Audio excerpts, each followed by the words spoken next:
முழு இருதயத்தோடும் முழு ஆத்துமாவோடும் நீயும் உன் பிள்ளைகளும் செவி கொடுத்தால், முழு இருதயத்தோடும் முழு ஆத்துமாவோடும் நீயும் உன் பிள்ளைகளும் செவி கொடுத்தால், உன் சத்தத்தை கேட்பார், இறங்குவார் உனக்கு, சேர்ப்பார் உன்னை அவர் மந்தையிலே.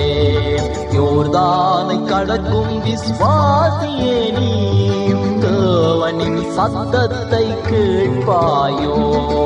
அவர் உன்னை வருந்தி அழைக்கிறாரே, ரட்சிப்பார் உன்னை நேரமிதில்.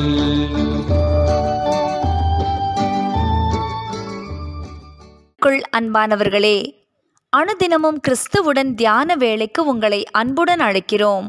இன்றைய தியானத்திற்கான வேத வாசிப்பு லூக்கா 22 அதிகாரம் வசனங்கள் 31 முதல் 34 வரை. தியானத்தின் தலைப்பு ஒழிந்து போகாத விசுவாசம். நானோ உன் விசுவாசம் ஒழிந்து போகாதபடிக்கு உனக்காக வேண்டிக் கொண்டேன்.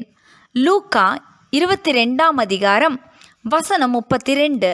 மிகவும் உயரத்திலே ஒரு கயிற்றை கட்டி அதன் மீது ஒருவன் நடந்து சென்றான். இதை பார்த்த அனைவரும் கைத்தட்டி அவனை பாராட்டினார்கள். பின்னர் அவன் அந்த கயிற்றின் மீது ஒரு சைக்கிளை ஓட்டிச் சென்றான். அதை கண்டு இன்னும் அதிகமாக பாராட்டினார்கள். அப்பொழுது அந்த மனிதன் மக்களை பார்த்து, இப்போது நான் உங்களில் ஒருவனை சுமந்து கொண்டு இந்த கயிற்றில் நடப்பேன் என்பதை நம்புகிறீர்களா என்று கேட்டான். எல்லோரும் ஆம் என்று ஆரவாரம் செய்தனர். அப்பொழுது அவன், சரி, என்னால் முடியும் என்று நீங்கள் நம்புகிறீர்கள். இப்போது யாராவது ஒருவர் வாருங்கள், நான் உங்களை சுமந்து கொண்டு இந்த கயிற்றில் நடக்கிறேன் என்றான். யாருமே முன்வரவில்லை. ஆரவாரம் குறைந்து அமைதி நிலவியது.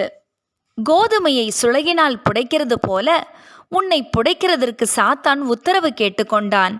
நானோ உன் விசுவாசம் ஒழிந்து போகாதபடிக்கு உனக்காக வேண்டிக் கொண்டேன் என்று இயேசு சொன்னபோது, அதற்கு சீமோன், ஆண்டவரே, நான் காவலிலும் சாவிலும் உம்மை பின்பற்றி வர ஆயத்தமாயிருக்கிறேன் என்று உறுதியளித்தான். அப்போது இயேசு, இன்றைக்கு சேவல் கூவுவதற்கு முன்னே நீ என்னை அறிந்திருக்கிறதை மறுதலிப்பாய் என்கிறார். நாம் எல்லோருமே விசுவாசத்தில் மிகவும் உறுதி கொண்டவர்கள் போலவே இருப்போம். ஆனால் அது சோதனை வரும் வரைக்கும் தான்.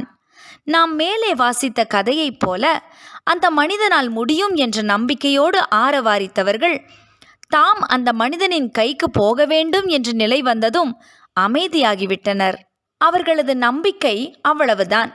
நாமும் தேவன் எல்லாம் பார்த்து கொள்வார், அவர் வழிநடத்துவார் என்றெல்லாம் வீரவசனம் பேசுவோம்.